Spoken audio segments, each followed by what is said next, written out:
धग हे माझं यूट्यूब चॅनल आहे. मी आज आपल्यापुढे एक वृद्धत्वाची जी विचारधारा असते, मानसिकता असते, त्यावर एक विश्लेषण करणार आहे. कोविडच्या काळात मी जेवढं वाचन लिखाण करता येत होतं तेवढं करायचो आणि फावल्या वेळात मी ओरोगामीच्या कलेतून अनेक आर्टिकल बनवायचो. त्यातलं एक आर्टिकल मला खूप भावलं होतं आणि कोविडचा काळ गेल्यानंतर जे काय 4-5 वर्ष गेले, त्या वर्षात मी ते विसरून गेलो होतो. परंतु आता पुन्हा मला ते ओरोगामीचे आर्टिकल बनवताना विचार आला, की ते मला भावलेलं आर्टिकल आपण बनवावं. पण ते कसं बनवायचं हे मी विसरून गेलो होतो पूर्णतः. परंतु मी विचाराला खूप चालना दिली.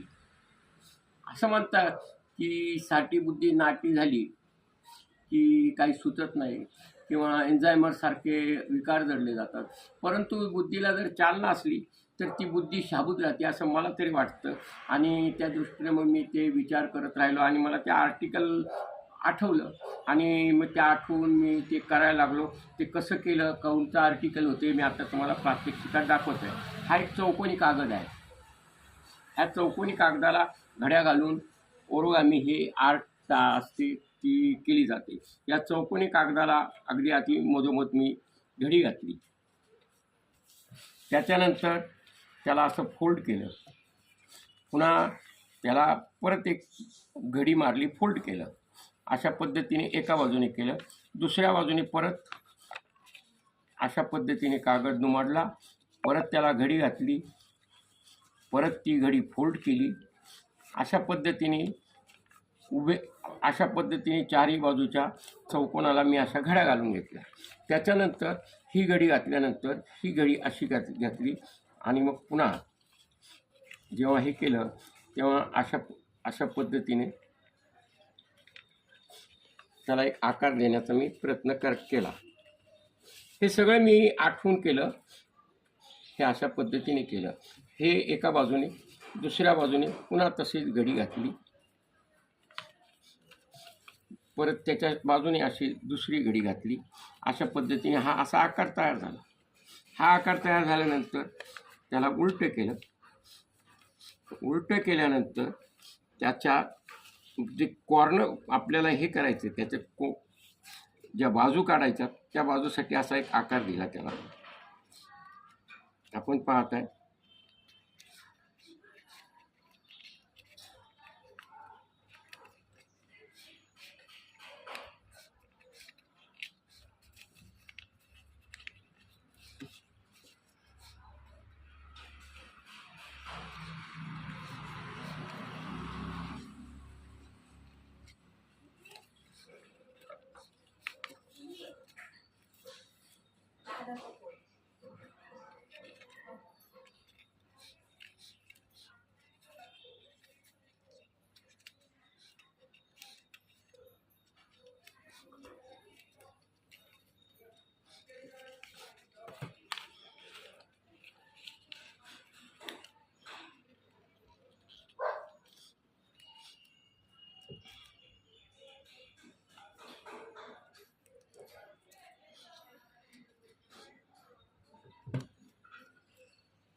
अशा पद्धतीने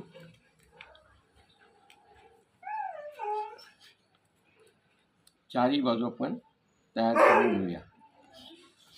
चारही बाजू तयार करून घेऊया.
ह्या चारी बाजू अशा तयार झाल्या.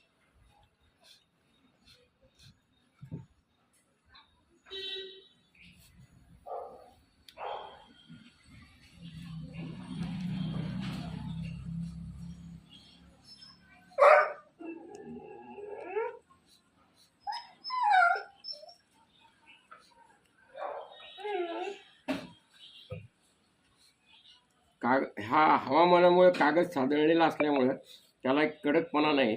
पण एरवी आता पाऊस पडलेला आहे त्यामुळे तो कागद सादळलेला आहे. परंतु जेव्हा कागद एकदम कोरा करकरीत असतो तेव्हा मग तो आकार अगदी बरोबर दिखाऊ दृष्टीने तंतोतंत असा येतो. आता हा पहा, हा जरा व्यवस्थित आकार झालेला आहे, कारण ह्या भागात सादळलेला नाही असं त्याचा अनुमान होतो. आता त्याच्यानंतर याला असं आपण उलट करून घेऊया.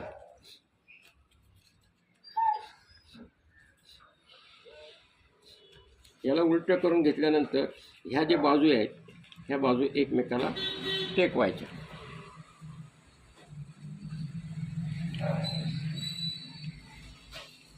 थोडक्यात काय तर त्याचा चौकोन झाला पाहिजे अशा पद्धतीने आपण ह्या बाजू असा त्याला टेकवण्याचा प्रयत्न करतो.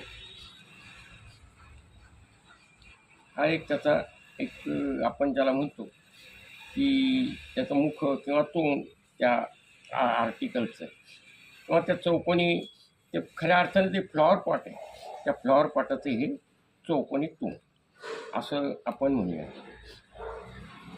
ह्या अशा पद्धतीने ते आता दुसरी बाजू त्याच्यात खोसायची. हे सर्व मी त्यावेळेस केलेलं आता विसरून गेलो होतो, कारण मध्यंतरी मला कधी काही ओरोगामीचं थोडंसं प्रवासाचे त्यामुळे काय आठवलं नाही. परंतु आता पाऊस पडत असल्यामुळं थोडासा प्रवासाला एक थांबलेला आहे माझा प्रवास. आणि मग असं थांबलेल्या प्रवासात घरात बसून काय करायचं, जेवढं वाचन होईल तेवढं वाचन करत होतो, जेवढं लिखाण होईल तेवढं करतो. परंतु कंटाळा आला की काहीतरी हाताला कला असावी, हातात कला असावी, हात चालू असावं, या दृष्टीने मग मी हे ओरोगामी करत राहिलो. आणि मग त्यात ते मला जे त्यावेळी भावलेलं असं जे फ्लॉवर पॉटचं डिझाईन होतं ते मी आता करायला घेतले. आता हा पेपर सादळल्यामुळे तुम्हाला हे थोडंसं आकारमान जरा विचित्र वाटेल, पण ते हे जे आहे ना असं ते सुंदर असं दिसतं. पेपर सादळलेला नसता पावसाने तर ते सुंदर दिसलं असतं. आता हे झालं. आता हा जे फ्लॉवर पॉट करायचा आहे, आपण पाहतो माझ्या घरात हे दगडाचं फ्लॉवर पॉट आहे, परंतु हेच जर कागदाचं ऐन इमर्जन्सीच्या वेळेस आपल्याला करायचं ठरलं. आता हा पहा, हे त्याच्या घड्या घातलेल्या आहेत, त्या घड्या कशा आपण उलगडायच्या हे त्यातून दाखवलं की याला एक विशिष्ट आकार असा निर्माण होईल.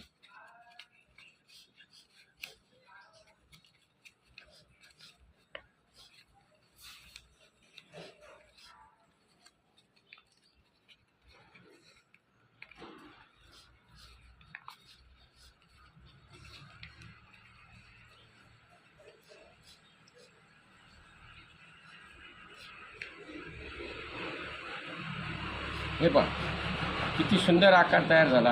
आता हे जर सादळलेलं नसतं तर आपल्याला पूर्णपणे त्याचा एक आनंद घेता आला असता. हे पहा, हे पहा, आता हे असं पानं आपण ठेवली. फ्लॉवर पॉट किती सुंदर होऊ शकते आता हे याच्यातून दिसून येऊ शकते. पुन्हा एकदा मी याच्या कशा घड्या घातलेल्या आहे हे तुम्हाला दाखवते. किती सुंदर आकार झाला.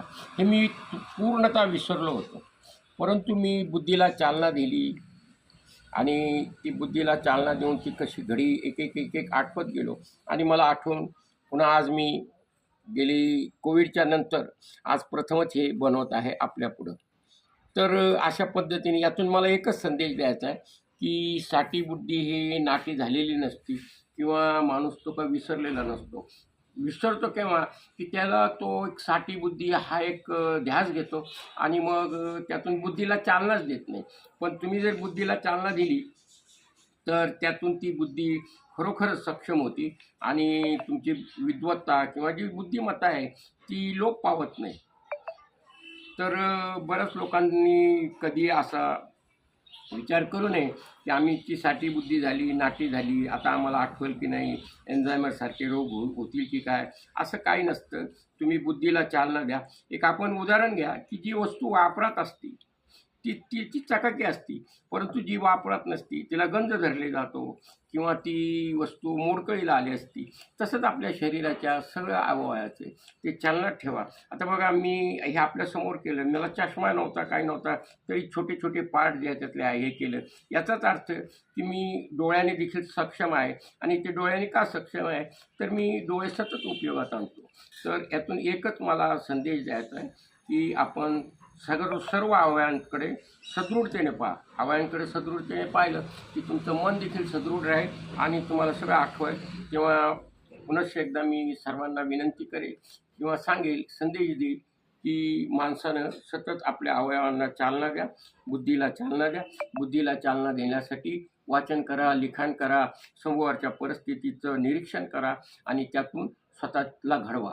स्वतःला घडवलं की आपोआप तुम्ही इतरांना घडवू शकता किंवा जे संदेश देऊ शकता की इतरांशी मिसळू शकता आणि मग त्यामुळे तुमच्यात मनात न्यूनगंड राहणार नाही. धन्यवाद. आज आपल्या साठी बुद्धीबद्दल समजून घेतलं. आज माझं वय वर्ष 78 आहे. या वयातही माझी स्मरणशक्ती चांगली आहे याचा मला अभिमान वाटतो. पण हा अभिमान मला जसा वाटतो तो तसा आपण इतरांनी आत्मसात करावा, असंही मला त्यातून आपल्याला संदेश द्यायचा. मी अण्णा धगाटे, ज्येष्ठ साहित्यिक, सामाजिक कार्यकर्ता. धन्यवाद.